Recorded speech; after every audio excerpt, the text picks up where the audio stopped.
खुदा का कहर या हमारे चुने हुए नेताओं की गलत नीतियों का नतीजा।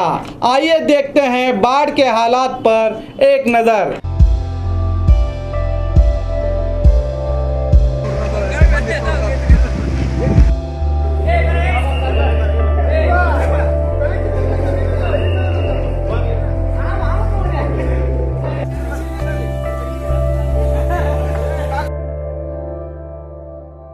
इंसानियत की मदद ही एक सच्चा धर्म है। एक तरफ जहां दुनिया आसमान में बसने की तैयारी में है, तो दूसरे तरफ जमीन इंसानियत की कदरों को भूलकर नफरतों की सियासत के रंग में रंग कर खून की होली खेल रही है। जब इंसान ही इंसानियत को मारने लगे तो कुदरत अपना रंग में आती है, तो सत्ता के बिछाए नफरतों के रंग भी फीके पड़ जाते हैं। जबकि खुद के रास्तों को भूल रहे इस दौर में बारिश से हो रही तबाही, पानी में बहती जिंदगानियां, ऐसी हालत में इंसानियत को जागना ज़रूरी है और लोग भी इंसानियत का जज्बा लेकर इन राजनेताओं के बनाए हुए रंगों को भूलकर इंसानियत के रंग में रंग कर, क्या हिंदू, क्या मुस्लिम, क्या सिख, क्या ईसाई, जो भी हो, इन बाढ़ में फंसे हुए इन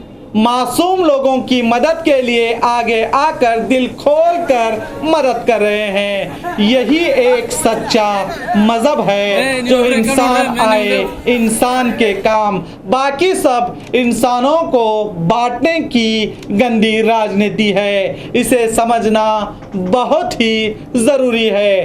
हर जगह पानी से शहर और गलियां समंदर बन गई हैं। आसमान की तरफ उठते हाथ ऐसा नहीं कि ऊपर वाला इन्हें अनदेखा कर रहा है, बल्कि कुदरत कुछ और ही चाहती है। कुर्सी की लालच में जहां सरकारें बचाने के लिए बागी विधायकों को जीरो ट्रैफिक में एयरपोर्ट से विधान सौदा तक ला सकती हैं, विधायकों को मनाने खास हेलीकॉप्टर से मिलने जा सकती हैं, तो सैलाब में फंसे जनता को जो उम्मीदें सरकार से थी, शायद वो अब तक उम्मीदों पर पूरा नहीं उतरे।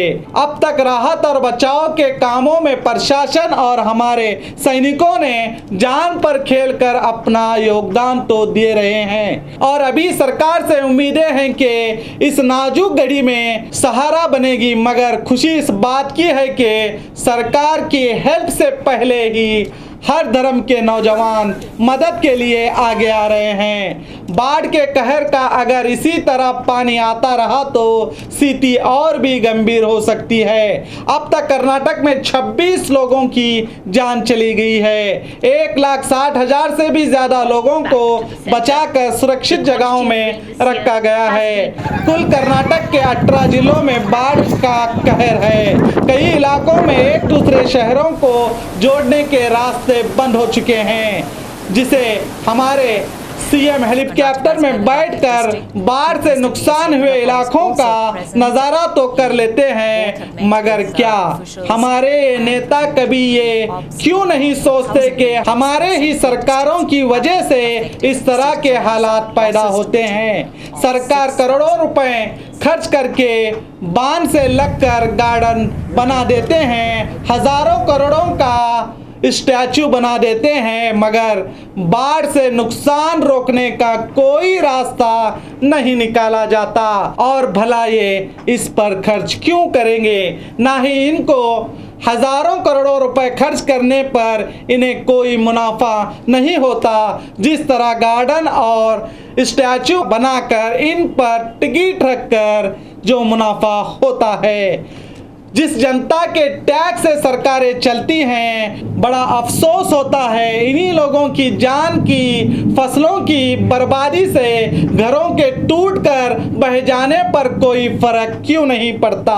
अगर पड़ता तो ये सरकारें सिर्फ आसमान से नज़ारा ही नहीं करते, बल्कि हकीकत में इस बाढ़ से जूझने का इन 72 सालों में रास्ता निकाल ही लेते।